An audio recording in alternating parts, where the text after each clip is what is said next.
বলছেন আসসালামু আলাইকুম শেখ আলিমসাল্লাহ, আমি এশার নামাজ জামাতের এক রাকাত পেলাম, এক রাকাতও পেলাম না, কিন্তু জামাত পেয়েছি। তাহলে কি আমি জোরে জোরে সূরা ফাতিহা বলবো? জি, জোরে জোরে সূরা ফাতিহা। রাতের সালাত একা পড়লেও জোরে তেলাওয়াত সুন্নাত, আর জামাতে পড়লেও জোরে তেলাওয়াত সুন্নাত। একা পড়লে যে আস্তে পড়তে এমন কথা নাই। আর কোনো মুসল্লি যদি আসে তাহলে কি তাকে নামাজে শামিল করব? এটিকে বলা হয় যে মসবুককে ইমাম বানানো যাবে কিনা, অর্থাৎ যেই ব্যক্তি পরে এসে জামাতে লেগেছে আর তার এক দুই রাকাত অথবা পুরো তিন চার রাকাত সবই ছুটে গেছে আর পরে সলাৎ কাজা করছে, এই ব্যক্তি মসবুক মানে ইমাম থেকে পিছিয়ে যাওয়া ব্যক্তি। এই ব্যক্তি যখন সলাৎ পড়ছে, ফরজ সলাৎ পড়ছে, তার পিছনে ইক্তেদা করে মুক্তাদি জামাত করতে পারে কি না? একদল বলছে চলবে না, কারণ জামাত হয়ে গেছে, এ তো মসবুক, চলবে না। এই ফতোয়া আমাদের দেশে প্রচলিত ফতোয়া, কিন্তু এটি ইজতিহাদি ফতোয়া। যেখানে সুন্নতের পিছনে, নফলের পিছনে, তারাবির পিছনে ফরজ পড়া জায়েজ।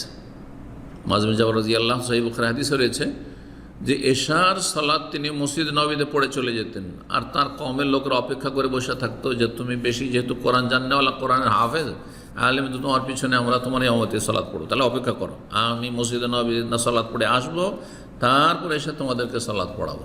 অপেক্ষা করতে থাকতো। দ্বিতীয় নামাজ যে হইতো মুআয বিন জাবালের, যাতে তিনি ইমামতি করতেন, সেটি তার নফল, আর পেছনে যারা পড়ছেন তারা এশার ফরজ পড়ছেন। তো নফলের পেছনে ফরজ জায়েজ একমাত্র হানাফি মাযহাবে, বা তারা বলছেন যে মুফতারেজের পিছনে মোতানাফেলের পিছনে মুফতারেজের জায়েজ নয়, অর্থাৎ নফল পড়া ব্যক্তি ইমাম, তার পিছনে ফরজ জায়েজ নয়। তাদের এটি ফতোয়া, কিন্তু হাদিস বিরোধী ফতোয়া। এই হাদিস স্পষ্ট প্রমাণ করে, কারণ হাদিসে রয়েছে দ্বিতীয় সালাত তোমার নফল হে তা কোন লেখা না ফেলা। যে ব্যক্তি দুইবার এক সালাত পড়বে, প্রথম নামাজটি ফরজ আর দ্বিতীয় নামাজ নফল। জি, হাদিসই রয়েছে। সুতরাং মাসবুকের ইক্তেদা করা জায়েজ। আরব দেশে এরকম আমল আছে, মাসবুকে নামাজ কাজা করছে, নামাজ শেষ হয়ে গেছে, আর তারপরে লোকেরা এসে তার পিছনে দাঁড়িয়ে গেল আর তারপরে তার ইক্তেদা করলো। এই আমল এখানে আছে, ইজতিহাদি ফতোয়া, এটি জায়েজ। আল্লাহু তাআলা আ'লাম।